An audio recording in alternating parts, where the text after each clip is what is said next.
coming straight from the cockpit. It's another episode of Lunatic Fringe with the fucking pilot.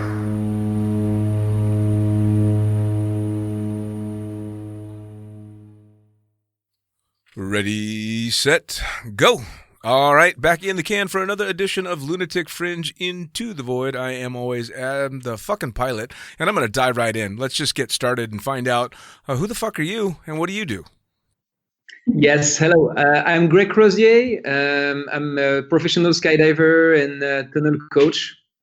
Okay. I'm Joly, and I'm also a professional skydiver since 2015. I used to be a designer, and now we're working in skydiving as tunnel coach and sky coach. Okay, now what kind of designer were you? I was an interior designer, but I used to work for yachts, private yachts. Okay. All right. I'm always amazed at the varied backgrounds that skydivers have when they come to it and end up swapping out one for the other and end up jumping for a living. Now, and speaking of design, I got to know right off the bat, who comes up with the jumpsuits? Because your guys' jumpsuits are fucking cool as hell. I did. Actually, I figured like we were doing an artistic discipline, and I thought like it was lacking a bit of creativity of all the skydivers, like all the free flyers were just like regular matching suits guys. And I thought it was a bit of a shame that there was only freestyle expressing more artistic side. So I decided to go with a theme for the World Championship in Australia. And since it was such a very cool country for us to go and compete, I tried like find something really representative and symbolic of Australia, and I had the idea of going for the Aboriginal theme. And then I started like trying to think about what design they use, and actually they use more like curved lines of stuff, but it wasn't aggressive enough. So I went more into their way of hunting. And I inspired myself with all the like arrows and dots that they use. Well, it turned out so spectacular because, I mean, I've seen all the pictures that have gone out on social media and the pictures that are in the magazines and on the covers of the magazines, and the jumpsuits are so striking that you forget that picture was taken over the top of the fucking pyramids. You know, it's this jumpsuit is jumping out at you and the matching helmets and everything, and I got sucked into trying to figure out what the fuck was going on with the jumpsuits. It was super cool. Thank you. So let's back it way up because we dove into the deep end too early. So how did you guys both get into skydiving, and was skydiving kind of your only extreme sport, or have you done more than that? I'm so sorry. I got a message. Sorry. It's okay. Can you ask the question again? I'm so sorry. No, it's quite all right. I was just asking, taking a step all the way back, how did you get into skydiving, and was skydiving your guys' first extreme sport, or did you have others that kind of led towards it? That's a very good question. My father was a pilot, but very small private pilot, so he was flying since he was like 16 or 17. So I started to fly when I was very small. And then like there's like all the Drop Zone and the Point Break and all these movies, and I was like, wow, flying is cool, but jumping from the plane is even more like badass. So I started to think about this, and I took some. I wanted to see how old they were supposed to be to jump, and then I realized you needed to be 16 in France, so I was just waiting to be 16, and I started right away. Wow! So, and this was because of movies like Point Break, even in France. Exactly. I have to say thank you, Patrick Swayze and Keanu Reeves. Right? Yeah, I mean, they got me as well, man. The movie Point Break and the other one, Drop Zone, with Wesley Snipes. Between those two movies, there was no way I wasn't going to jump out of an airplane. But Point Break was the one. On my side, I was traveling a lot with my parents, and I used to like get stuck to the window and out in by the video. And also we used to quite a lot, and I really loved the sensation of speed that I could get.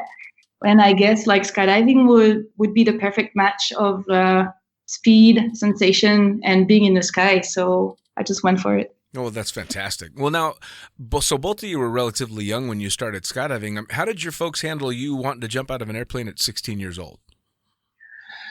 That's interesting. So I brought with me my best friend because I was too scared to do it on my own. And my dad was very against this anyway. So I said, okay, I need at least my first mate with me. Right. So it was easy to convince him anyway. But we started also with the static line, which was the scariest thing ever, but it was less expensive. It had to be. So yeah, we just been for it. Like we said, okay, let's do this. And even if we're scared, we just do a couple of it. And if it's awesome, we're just going to continue. Wow. And at 16, I mean, you're still kind of, I mean, things will get you scared, but I think you're able to fight back that fear a little bit easier at 16 than you are at, say, 36. You know, it's fear is an amazing thing as you get older. It takes a much tighter grip. So starting. Yes, but you know what? I'm gonna tell you something I never said to an interview. It looks like, if you think about it, it was like meant to be scary to the very, very end. So we did this class with like 6 or 8 students, I don't remember exactly, and we were working by pairs. So I was with my best friend, but just before we jump, we were at the end of the taxiway waiting for the plane to come back, and there was 2 guys that was jumping just before us. And the last guy, I don't know how he managed to do this, but just after he exited with the static line, he bailed and he catch his own pilot chute, and he stayed in free fall for like 20 seconds instead of 3. Oh. Now you were watching this? And we were on the ground watching that, and it was this useless shout from the instructors saying like open your arms or whatever, because there was no way for him to hear anyway, but he tried. So we had the radio on the head, and it was like very loud, like do something, blah blah blah. It was like kind of scary. And after we entered the plane, very small Cessna, this kind of so small Cessna that when you open the door, it goes against the wing. Yeah. And you alone, only yourself can go side to the pilots to exit. Even the instructor can go with you. So it was like the scariest thing to the very end. Yep. Well, I think that that's almost kind of a cool way to learn, as opposed to going to a big turbine drop zone and doing the first tandem out of a Twin Otter, where you're very insulated and around a bunch of people. The way you did it, which is very similar to the way that I did it, man, you are just in it. You've got to go 100%, which is cool, because if you look back on it, you go, oh fuck, I had to have balls to do that. So it was cool. Now, what was your first jump like? I kind of prefer my second, because my first, I was so filled with emotions. I was trying to contain all this emotion, but I was like a robot, you know. Whatever is gonna happen, I'm just gonna do what I was meant to do, and like the instructor told me, and that's it. So I was more like a robot, like anything else. But my second jump, I enjoyed more. Nice. My first few actually were tandems, because I did the tandem progression program out of the States. And my first one was just super exciting, scary, of course, because it's your first jump. My second one, I was scared shitless, because my mind kept telling me, you fucking moron, you survived it. Why are you doing this again? So number 2 was much scarier for me. Karine, how was your first jump? My first jump, I also started static line. Actually, my really first jump was for when I was 18 years old. My family offered me a tandem jump, and I completely got amazed by it. So I saved money, and years later, in 2004, I started to do the class in Skydive El Paso, and I started the static line. So my first jump was a static line, and I really loved the fact that it was looking more like a stunt than a jump. And I'm really glad I started there, because the ambience was just amazing. It was really, really cool. I'll bet. Well, so both static line starts, which is pretty rare these days anyway. I don't think there's too many operations still doing static line. So pretty Yes, cool. sir. Now, That's right. so what were you guys at 16? You weren't probably doing much for work, but you've both ended up being professional skydivers. So what work was there before skydiving became life? So I was trying to figure out what I was supposed to do in life, and I was this kind of guy who were able to do anything, but not sure of what doing exactly, like precisely. So I started to be a sport coach, and then I was a lifeguard, and then I was watching boats from the beach, and I said, oh, I want to be a deckhand, and then I said, oh, I want to be a skipper. So I finished to be I was captain on the boat when I met Karine, and this is maybe how she started to work also in the yacht industry just before we start to skydive competition. Wow. See, I mean, that's pretty cool because actually your story sounds like more of a standard skydiver story. You're a jack of all trades, not necessarily a master of any, kind of looking for a direction. And if you're looking for a direction and skydiving falls in your lap, man, it's pretty tough to walk away from that. Which is funny because I've talked to a lot of professional skydivers that were bankers and lawyers and PhDs before that walked away from the so-called amazing careers that you're supposed to want and said, fuck it, I want to go jump out of airplanes, which is an incredible thing. We had a pause. We couldn't hear you for a while. Could you say that again? Oh yeah. No, I was just saying that it's kind of cool all the different varied backgrounds that you get from people coming in to the sport and the lives that they walk away from to take skydiving on full time. Doctors and lawyers and PhDs that say fuck it and go and become full time skydivers, which is amazing. Yeah. It's kind of one of those sports that it's all encompassing. Now, when you guys got started in jumping, you were obviously just jumping for fun, but you guys have been competing for a long time now and really kind of towards the top on competition. What drove you to want to compete, and especially in this style? So when we started to live together with Karine, in the first year we were being together, we started to talk some nights about life in general. And one of these nights we have this conversation about potential regrets we could have in life. And I was like 27, and I said, "Oh yeah, now I'm kind of old, you know. This is the way you think when you're 27." Of course. And I just regret I never did the competition in skydiving because I did in a lot of sport that it's not I didn't care about them, but it was just like for pleasure. And this passion that I had already of skydiving, I was like, I never done competition in skydiving. Right. And Karine said, no, you just forget about having regret. Just actually what I said is, this is bullshit. Yeah. Nice. You have already a regret. So for me, it wasn't a good state of mind, like saying that you have regrets that young, especially when the regret is reversible. You know, like it's something you can do to change it. So sure. I just said, let's start a team and let's see where it takes us. She saved me. Right. Which is fantastic. But now here's the question. There are very few, at least as far as I know, there are very few competing couples in skydiving. Does that get weird? Yeah, he tried to kill me many times.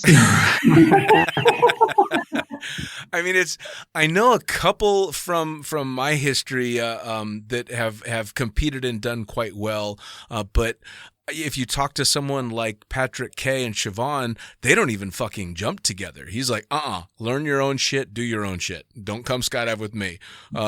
David Ludwig Jr., same thing. He and his wife don't really jump much. So how do you guys pull off not just competing together, but competing at a world-class level without killing each other?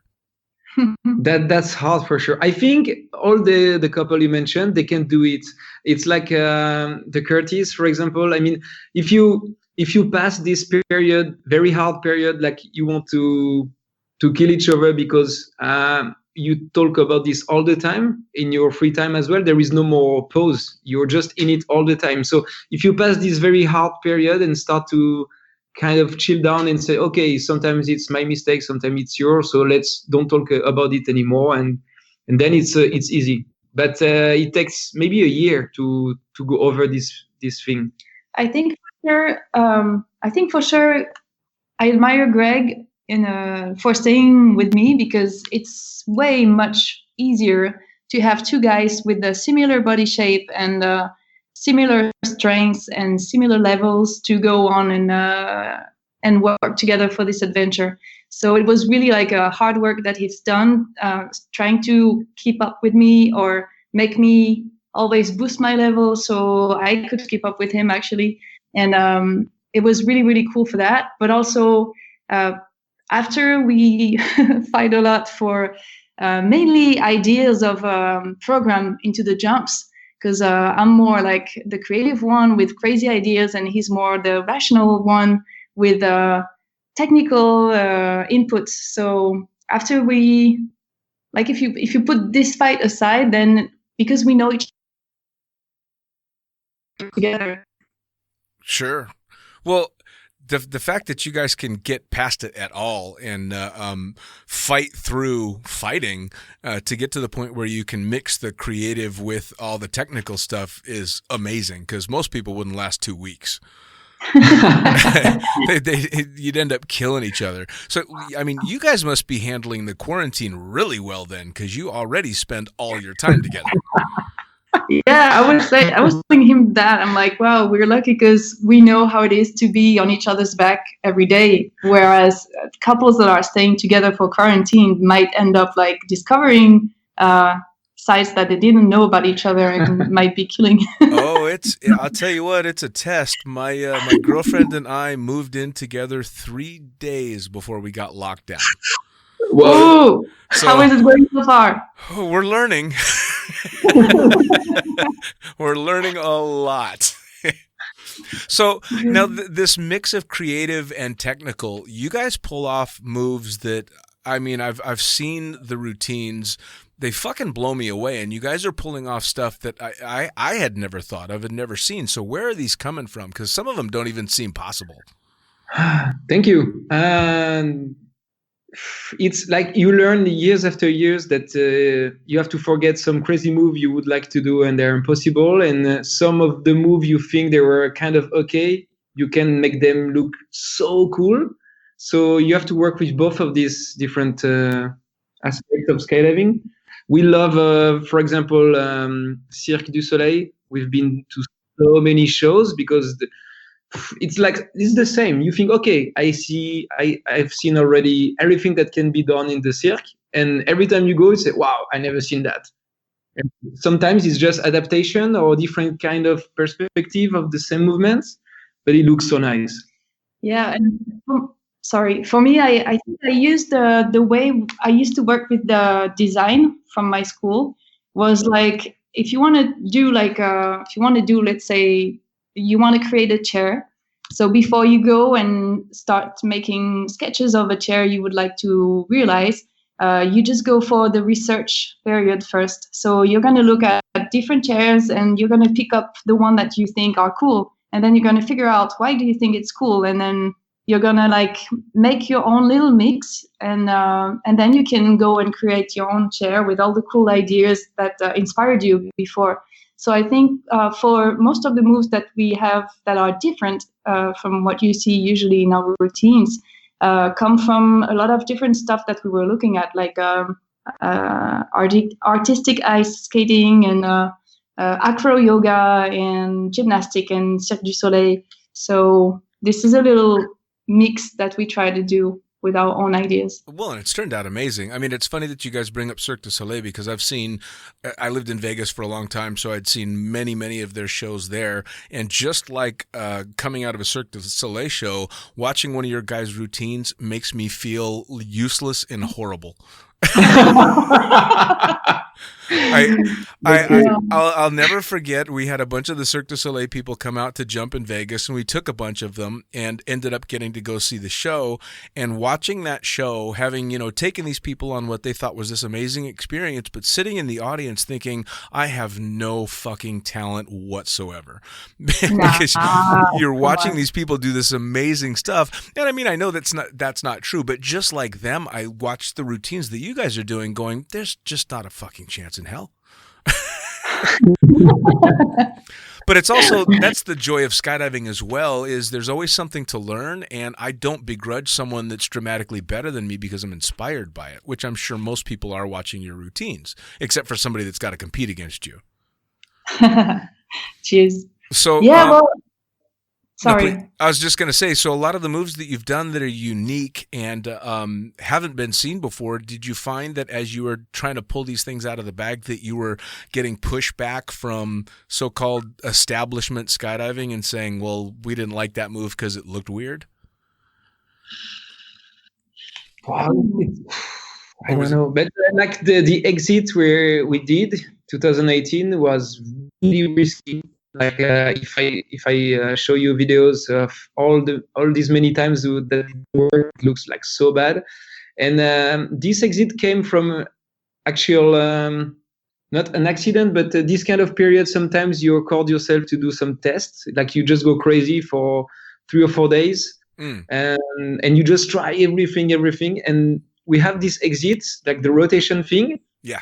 And it was like, okay, very nice, but we have no way how to finish this exit. You just rotate, and then explode.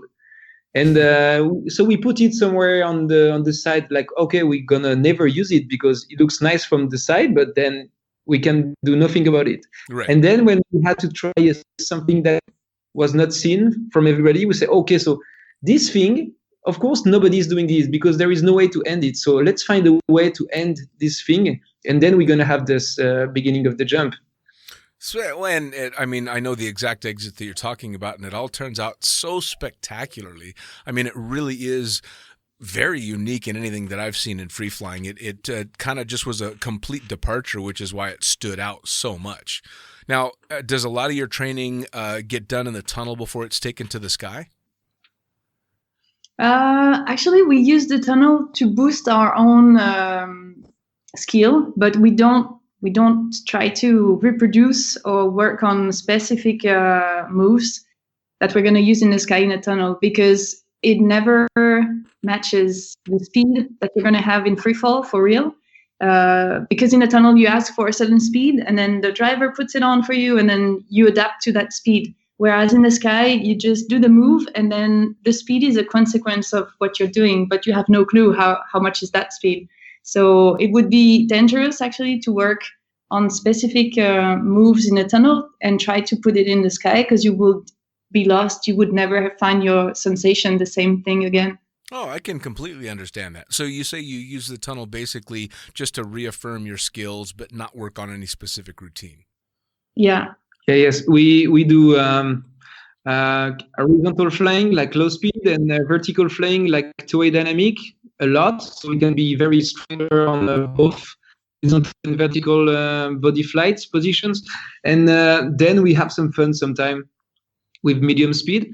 I think the only game changer that we're gonna witness the year coming, it's the big Abu Dhabi tunnel.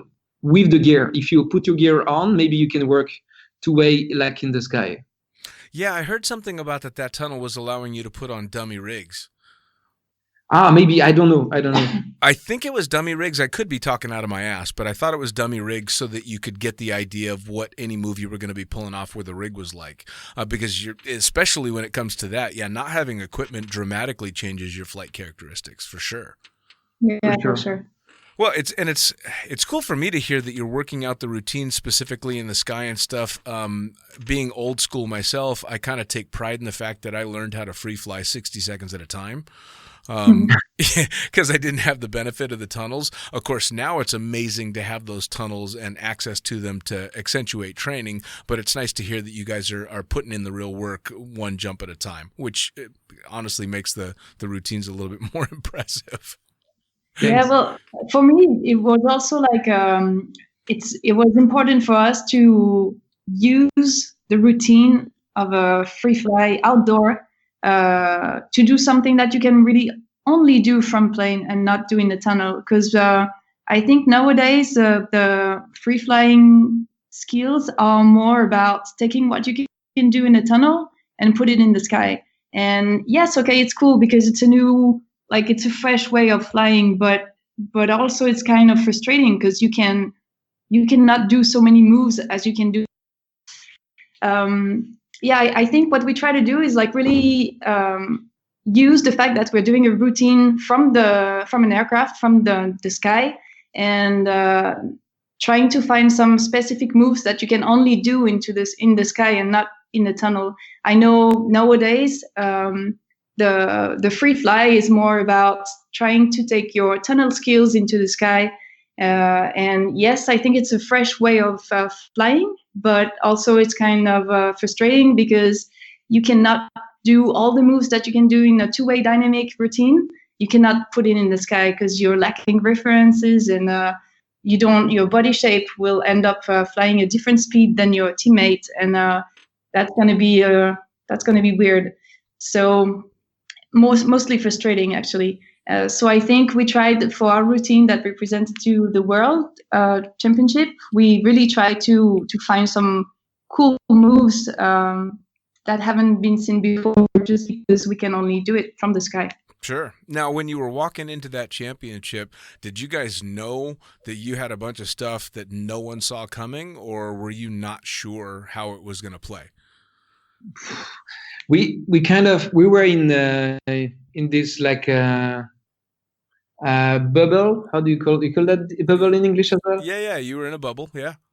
Yeah, we were like in this like for the last year, for the last 10, 12 months. So we were not paying attention anymore about any other teams or anything outside. Like we were just in this triangle with Karine and Baptiste, the video guy, and we're just focused on ourselves. We also said in the championship, we will not even watch other jumps or other notations. That's got to be tough to do. It was. Yeah, it's hard. Like, hey, you know your score, you know your rank, and I was like, sure. Like, let me into my bubble. Shut the fuck up! I do not want to know. Well, all right. Exactly. So if you managed to do that for the entire competition, when the results come down, how floored were you guys? Knew on jump 6 that we were Potentially, we were likely to win if we didn't fuck up the last jump. So it put a pressure that was really terrible in the play. Yeah. Going up and down, and I was like, fuck, this guy up. Like the stress was so intense that was like, yeah, it was nonsense. It was time to stop. Yeah, I mean, it had to be. I mean, I've been in very few competitions. In fact, the last time I competed in anything was back in '98 for a sky surfing competition in the Nationals. But we were so far behind the leaders that they were actually giving us tips on how to do better during our jumps. So there was no pressure because we knew we weren't going to win. There was not a fucking chance in hell. So we just had fun, and it became basically a U.S. Nationals boogie because we. Oh, that's the best. It was fantastic. There was no pressure whatsoever, and so it was all laid back. So I can imagine the pressure that you must have been under because it's something that you've isolated yourself for a year just so that you don't have that kind of pressure. And then here on the last jumps, they're like, don't fuck it up. Yeah. But we had very good help from the previous year. Well, I mean, clearly whatever you did worked because holy shit, you know, I mean, you kind of burst onto the scene between the jumpsuits and the jumps. You definitely got a lot of attention. But now when you're outside the spotlight and you're not competing, what's day-to-day skydiving life like for you guys? What is it you spend most of your time doing now? The 3 last year before Australia, we're already doing a lot of tunnel camps to manage to gather enough money to train at the maximum in the best way. So we just continue to keep this 10, 12 tunnel camps that we have a year, but we also enjoy to finally say yes to all these invitations we had to say no for years, like all these boogies all around the world. So we just enjoy now to go everywhere, like in Brazil and Australia and USA all the time. Well, the traveling for you guys now has got to be spectacular, and I'm guessing you've got a long list of places that they want you load organizing and doing all that stuff. Are there any places that are hopefully coming up that really stand out that you're really waiting for? We were actually waiting a lot for Fiji, that had been canceled because of the virus. Yeah, unfortunately. Yeah, Fiji was the dream of the year, but also we were very happy to be invited again to go to Egypt, because jumping there, it's like it still feels weird to be allowed to jump over the pyramids. Oh, it has to be. Yeah, when you open your canopy, you fly like we're not. It's, I mean, it's just one of the It's supposed to. They managed to do that. The picture that you guys have of you directly over the top of the Giza pyramids is ridiculous. It's ridiculous. I mean, who the fuck gets to do that stuff? And it's a very small, select group of people that have been able to go, and hopefully one of these days I'll actually be able to go as well. I'm good friends with Omar, who helps organize a lot of this stuff, and I was lucky enough to go up and see Skydive Everest happening firsthand, and so all these spectacular things. But man, to be able to actually be in free fall over the pyramids, it's got to just be the most bizarre thing. Yeah, and then being under canopy, so close to them, and being like, if you wanted, you could go and touch the stones, on top of the pyramid. Yeah, if you go crazy, you can just go for it. Like it's like if we were jumping close to the Statue of Liberty or Eiffel Tower, okay, I can just crash on it if I want. It's crazy. Yeah, well, like when you're up there, you're like, what a lucky bastard I am right now, and it's just gratitude is not enough. It's just right? amazing. Well, and it's kind of funny too, because I think skydivers inherently get a level of gratitude that most people don't get, just because of what we get to do, no matter what the view. It doesn't matter if I'm over a bunch of cow patties in the middle of nowhere. It's still amazing. Somebody took me up in an airplane and let me jump out and just, visit this wonderful world for, 2 or 3 minutes at a time. But then if you take that and put it over these spectacular locations, I mean, I've been lucky enough to jump in some beautiful places as well. So, I mean, you can't get more gratitude than that. It's just thank you. We have God's view. Yes, absolutely. It's so now you guys say you worked on a lot of tunnel stuff to be able to get the money to be able to do a lot of this stuff and to train. But France is pretty big on sponsoring skydiving teams, are they not?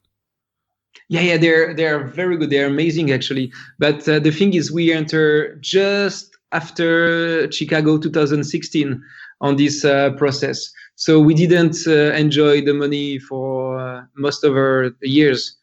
So it was like just 2 years on 10 that we get some support from the French Federation. But it was good, for sure. Which is spectacular, because I know that that was always for a lot of the American teams that are like, grr, those fucking French are so good because they're sponsored. But you guys, that's for sure. No, we have to say it helps definitely. The thing is, when you enter the French teams, it's not written anywhere, but it's like kind of, okay, now just do the performance whenever you can. So it takes a lot of pressure off you. You just focus on training and taking a good shape, and you packed, and you just have to jump. So it's the best environment ever, for sure. See, that's spectacular. Now, why does France have that outlook, and why are they so giving in regard to the sport of skydiving? Because skydiving from a lot of countries it's not looked down on, but it's considered a very frivolous thing, especially when you consider it a sport. They don't consider it a sport.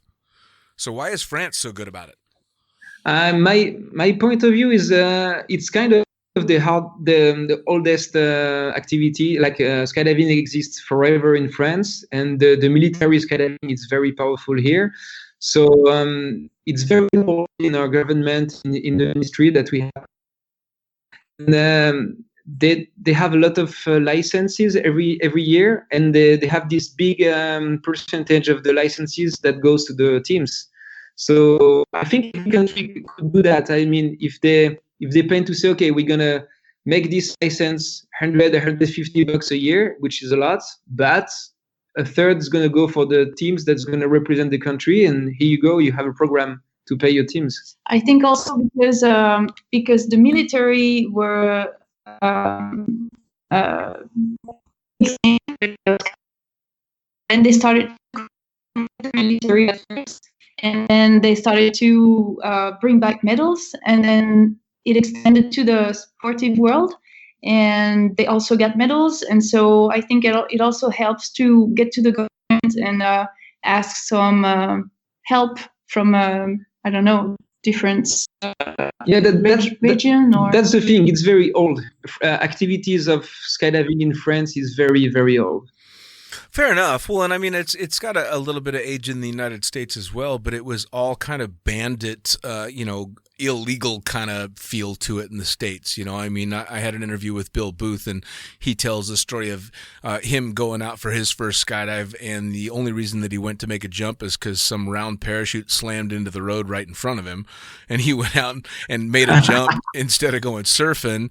And then he tells the story of going to a boogie where somebody spiked the water with LSD, and everybody's jumping high as kites. Slightly different vibe. Yeah, for sure. Slightly different. So maybe not as respectable in the States when it started out. Although it's definitely gotten there, and I think the USPA has done a lot for upping the respectable level of skydiving. But I wish it would change, but I don't see the U.S. government ever seeing it as something that they would want to sponsor. I mean, hell, they don't even sponsor their Olympic athletes. So. Yeah. It can come, but for sure you have a big country, very big. So you need first a union with all the states to agree with this. Yeah, it can happen, but it needs a lot of work. Huh? Yeah. Well, and with everything else that's going on, I think that's going to take backseat to a whole lot of stuff. Yeah, maybe. Yeah. So, what big competition is next? And are you guys uncorking a whole bunch of new, interesting, crazy stuff we're going to see? The thing is, we decided to not go in Russia in August. Unfortunately, we worked like the 5 last years with the same camera guy who did an amazing job. Amazing job for sure. And the fact that he for sure didn't want to continue, we were like, wow, do we really have to train another guy at this level? And the fact that we use a lot of flying three-way, we don't use cameraman just to turn around us. We have a lot of motion with him. So if we have to replace him, that needs maybe 200 or 300 jumps just to show him the 2 compulsory and the free round, maybe. So we are talking about a year just to show somebody else what he's supposed to do, so we can do something harder. Yeah. So it was like a lot of, we thought about it a lot. Our previous world champions around us said, just forget it. Like you finally can do something else now, so just enjoy. Even Omar Lejelan said the same, like, oh, you did for 10 years, now you finally got it, just do something else. Sure. Have fun. Yeah, because just like over the 10 years that we trained to competition, we actually only had the 2 last years into the French Federation. That means 8 years sponsoring ourselves, and that's a lot of money, like a lot. So also, it kind of like use your nerves and everything else. So it's also enjoyable to finally have some time for us. Sure. I mean, especially with 8 years of training, coming up with all these ideas, designing amazing jumpsuits, all that stuff, and having to pay for every fucking thing. I mean, that's got to be a whole new level of stress, because we're not talking about small change. This is big money. Yeah. No, it was. This is why also we lost a couple of competitions before, because the pressure was just too high. And 2015, it was the first time we could beat the French team on the nationals. And we had a better jump, a better free round, and the pressure was too high, because if we were finally winning them, the federation will have to push will all us to do the World Cup in 2015. That would have changed everything, and the pressure was so high. I just do huge mistakes I never did in the training, and we lost in the competition. in the competition, and Well, yeah, the pressure of the money is really bad. Really bad. Pressure's an insane thing, but especially when you start to factor in having to think about the financial implications of not winning and all that stuff. I mean, just competition alone is enough pressure, but then you take for the non-skydiver that's listening to this podcast, all they're thinking is, but you could fucking die. And we don't even think about that pressure. I mean, Yes. at the end of the day, skydiving is still a dangerous sport. So you're not just dealing with how did you do in the competition, how did the financials turn out, and are we going to be able to do this or that or the other? You still got to not die. That's for sure. You know. But we did. I think when you think about it, we can die doing that. nah. Good answer. Good answer. But when you think about it, I think for sure we're gonna have to write a book about all this story, because we did pretty much all the mistakes in these years. Like in 2015 again was interesting because we did this huge mistake of overtraining. We've been stupid enough to go for 40 days in Arizona, in Eloy. Straight. Everybody there was said like, you're crazy guys. Trained every single day. Nobody trained 40 days in a row. You're just stupid people. And we just overtrained. That was like, we are becoming crazy for sure. Well, I mean, it does get a bit of obsessive there, but I suppose for you guys, you've traveled all the way to Arizona. You're there for one purpose, so it's kind of go balls out to get it done, right? I mean, that must have been the Yes. mindset. Yeah, it at the end, even if it's not on the year, at a certain point, this episode helped for sure, because Sure. it was like, now there is no way we have to fight to the end. There is no way. Right. The thing is, like, we trained so much and we dedicated our lives so much into that goal that we really, really wanted to make the most of it. So that's why this last jump of the World Championship was so important for us, because like if we managed to win, it was not just like, oh cool, we're world champion, we won a competition. It was just like a huge level of different meanings for us. Like it was winning for so many things that we've done the last 10 years. Sure. So it was a very important Well, result. I would imagine if I was in your shoes, probably the overwhelming feeling that I would have after being overjoyed that I would won would be relief. Like, oh, thank fuck. Yeah, that was. We spent the whole year after that. Every morning, waking up, and said, "Wow, we did it!" Like Yeah. every morning. And I took time to go to say thank you to everybody who helped us so far. And I missed just one guy so far. I missed to see Ray Kubiak. He was one of the guy in 2008 who were watching us starting the thing, and had a very good feeling with us. And 2 years after, when he started that we started officially something, he said, "Oh, you guys, one day you're gonna be world champion." Oh. And we were like babies. And I still need to see him now to say thank you. So I've got a great Ray Kubiak story that I've told on the podcast before. I used to work as a tunnel instructor in Las Vegas back at Flyaway when it was still just a circus ride. Big baggy suits and mushy air, and it was more of an amusement ride than a wind tunnel.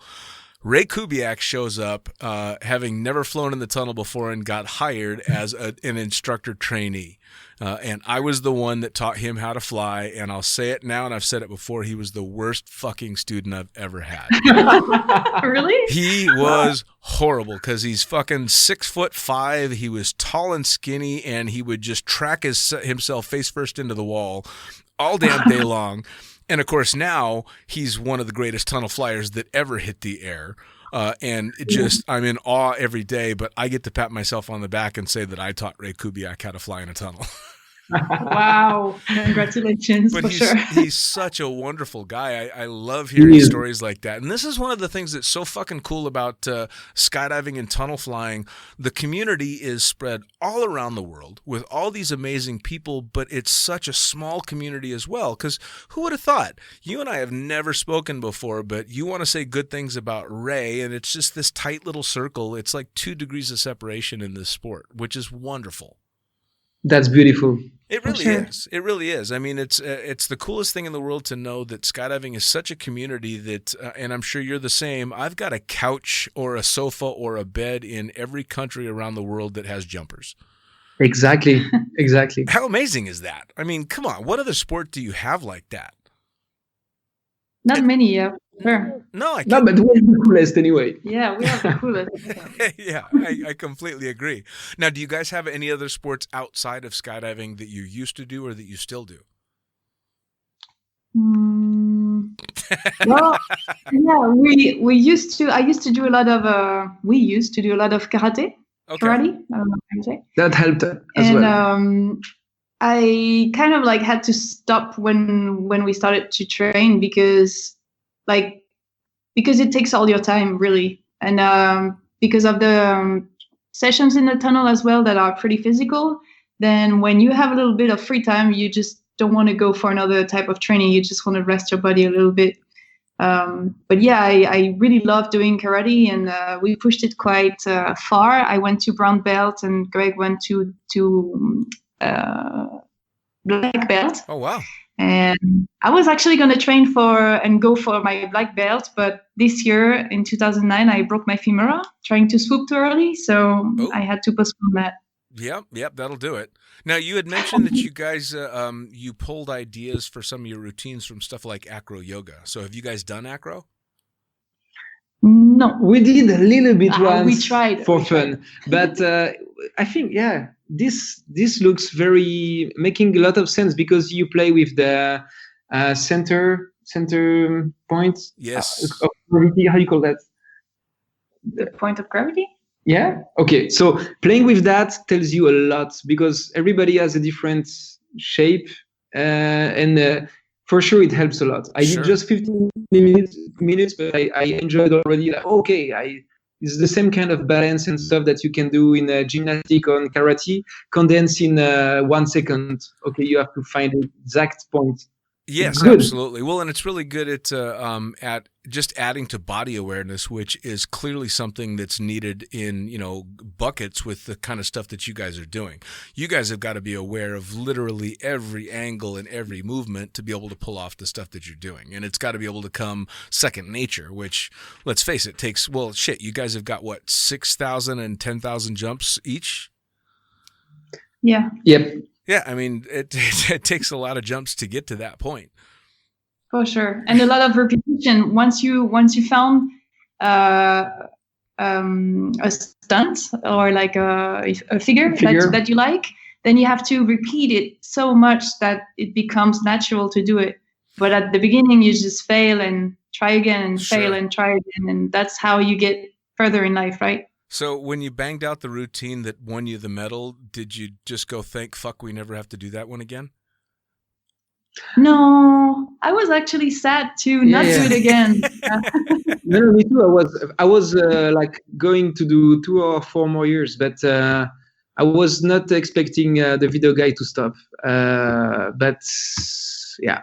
It was actually, I have to say, like, because we were paying for all our jumps for so long, we usually, for the years before, we usually took our routine from the past year and improved it a little bit. And once we entered the French Federation system, I told Greg, okay, I'm fed up with those routines that we keep the skeleton and never really add something completely fresh new. So I told him the only condition that I continue doing this is that we start from fresh and that we only do new stuffs.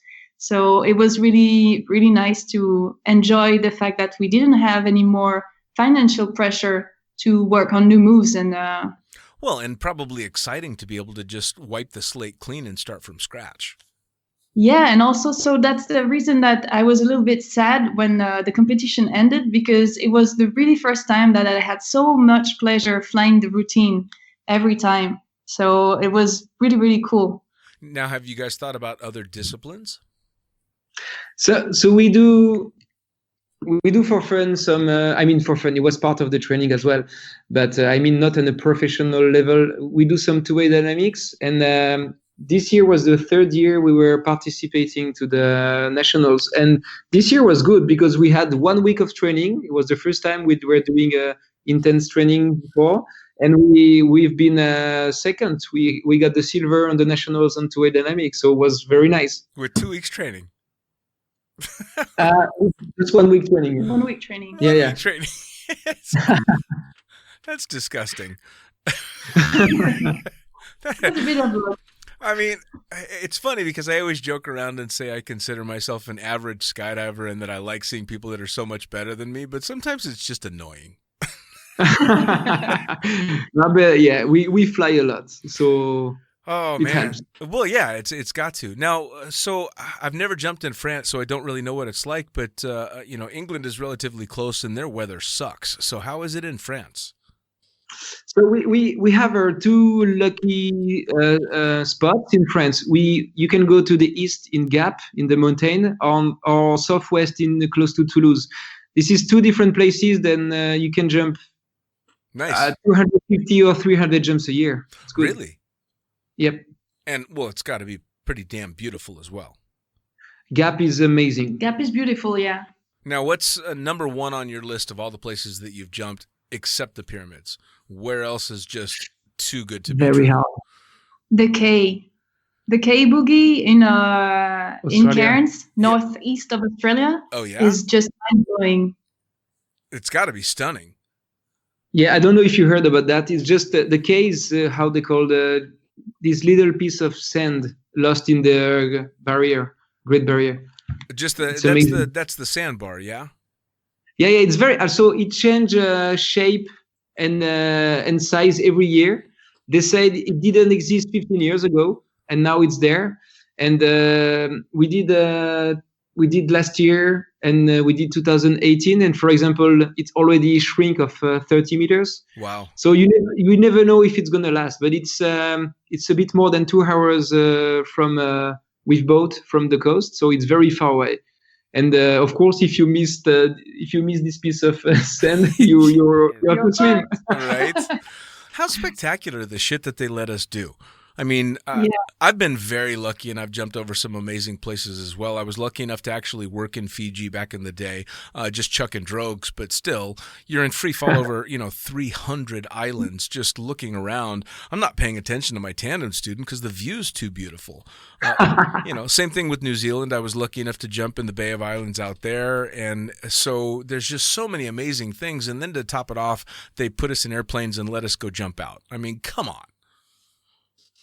That's easy for sure. Sometimes you jump on small islands like this. You like here since 30 years, and they never get to see what I'm seeing right now. Right? Here. I know it. I've been working as a jump pilot for many, many years now. Before that, of course, jumping. But as a jump pilot, I've literally got my phone filled with thousands of pictures out the window of a twin otter. And I don't know any other profession that is taking pictures of their office like every single day. You're right. Sure. Who? Yeah, we have a lot of friends that are pilots for big airplanes. Mm. And it's really cool to see that no matter how many times they've been up there and doing the same destination, they are still taking pictures while they're in flight and still get amazed by the beauty of it. Oh, so yeah. it's amazing. Well, I think that's something that I think at least most skydivers have in common is a constant sense of awe with what we get to do. I'm always just looking around, jaw open, going, "Holy shit! I don't believe I get to do this." And that's really important not to lose it. Oh yeah, I mean, it's not worth doing. I actually took about a 4-year break from skydiving because I was finding myself in free fall, worrying about real life problems at exactly the wrong time, and went, "Okay, time to stop jumping." And I took about a 4-year break and didn't start jumping again until the idea of making a skydive made me nervous again. And then I went, "Oh, okay, I'm going to be focused on that again. It's time to go." And it was amazing. Nice. So you don't want to lose that drive. And it's, especially after 10 years with you guys competing, it's pretty spectacular that you guys maintained that through the entire thing.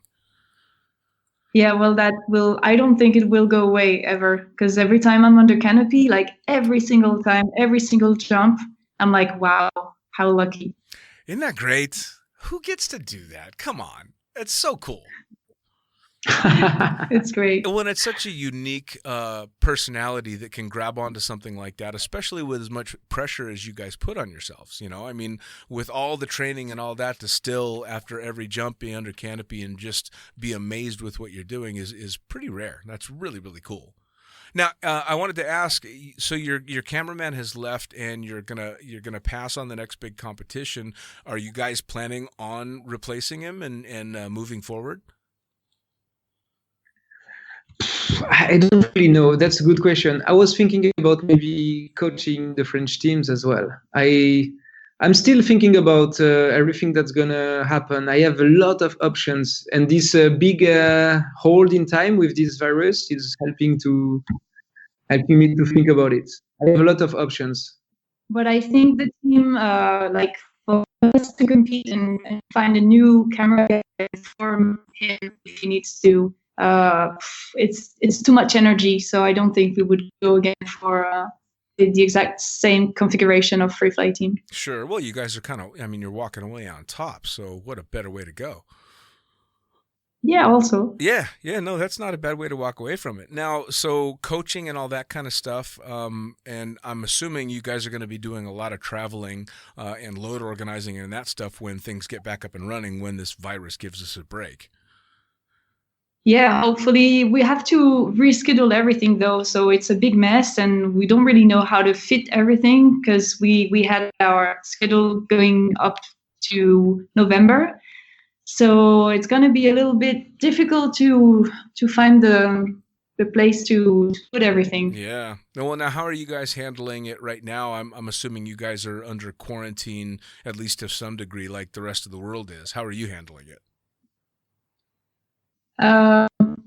Actually, I think we didn't expect those, and we were actually right now supposed to be going to Australia for some intense indoor and outdoor coaching. So I guess we didn't expect to be chilling, and it's actually quite nice. It's actually quite nice because we never really stop. We're just too excited about projects and keep on going on, and yeah, it feels good sometimes to take some time for yourself. Yeah, it's nice to shut down a little bit, although I find where I'm at, we've been under lockdown for a couple of weeks now, and it's starting to get a little bit boring. It's starting to drag on a little bit. I shaved my head the other day because it was just too boring. So now they've done stuff. I know they postponed Summerfest, I believe, has been pushed back, and a lot of the drop zones in the U.S. have stopped. So that must help out a little bit, that a lot of the events that you were planning on going to are being delayed, not necessarily canceled. Yeah, the Summerfest, I was about to mention that. Like, for example, they switched for the they switched for the Fall Fest in Nagambi to go for the spring instead. But we had already the day organized this moment. And now they also mentioned that the world record, the female world record that was supposed to be in July, so maybe done in October as well. So like it's going to be a big traffic at the end of the year of a lot of events. Yeah, for sure. October will be full on. Yes. Yeah, as long as they get things handled like they think they will, the end of the year is going to be insane. I know that they pushed a bunch of stuff back. Project 19 got pushed back. Summerfest got pushed back. Boogie's canceled all over the place. So, I think we're all kind of just riding it out. Have you seen, I just interviewed Liquid Sky. Have you seen he's actually switched from manufacturing suits to manufacturing masks? Wow. Oh, nice. That's good. Yeah. He's got. I think the website now is liquidskymask.com, and he's taking orders and for every one that somebody buys, he donates one. It's fantastic. That's crazy. Nice. Yeah. Really The good thing is like not the good thing, sorry, but the big question still remains is most of our activities are worldwide. So for us, the big question is. Oh, I missed. You got cut off there. Say that one more time. The big question is what? Yeah, the question for us remains the countries we're gonna reopen their borders so we can come and from abroad, because most of our events were worldwide. So we're kind of like expecting to get to many countries, and we get a. Sure. Well, I mean, even where I'm at, the drop zone that I work for is very much a destination drop zone. So even once they've lifted the restrictions, I believe it's going to be quite a while before business gets back to usual, because the rest of the world is still dealing with shutdowns and travel restrictions and stuff. So it's a weird time we're living in, for sure. We were talking about being able to travel and all this stuff, and being stuck with, waiting for all this different stuff to happen, which is definitely a pain. But hopefully the travel restrictions that are going to hit worldwide will lift enough that come October, you guys are going to be able to do the stuff that you want to do. But it's going to be a busy month. Yes, that's the thing. We are still wondering if all the countries are going to be open at the same time or not. So it's very challenging to get organized, for sure. Yeah. It's. Oh, please go ahead. Yeah, and October it's going to be full on for sure. It is a very strange time. Hopefully they do all open up at the same time. I was saying that I work at a destination drop zone as well, and even when they do open the doors and we start flying again, I imagine a very slow start, because the rest of the world's going to be lagging behind on when they're going to allow travel. So it's going to be weird. 2020 is going to be a strange season. Definitely. So I always wrap up the interviews by asking experienced skydivers advice that you would give to those that are listening to the podcast that are just getting started in the sport. What should they be thinking about, and what their mentality should be in the beginning of skydiving? And for those that are wondering if they should still stay in the sport, what advice do you have to them if they're bored or they're just kind of fed up with what's going on? Okay, so my tip for all these ones who just started skydiving is try to never forget why you started, even if it's from a movie or from anything special, and keep this in mind, because it's very easy to start in a too big drop zone where nobody pay attention to you, or coming in this month that there is always too much wind or whatever and you can't jump. So just, it's hard to do the first 50 jumps, 100 jumps, but please don't forget why you started in the first place, because after it's worth all the gold in the world.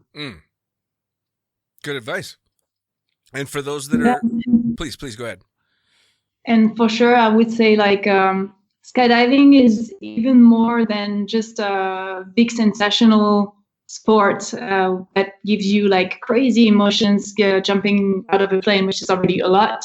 But it's also a way to connect with people that are really out of the ordinary, and you get to meet different people from places, work and backgrounds that you wouldn't get to meet if you were just in a regular standard job.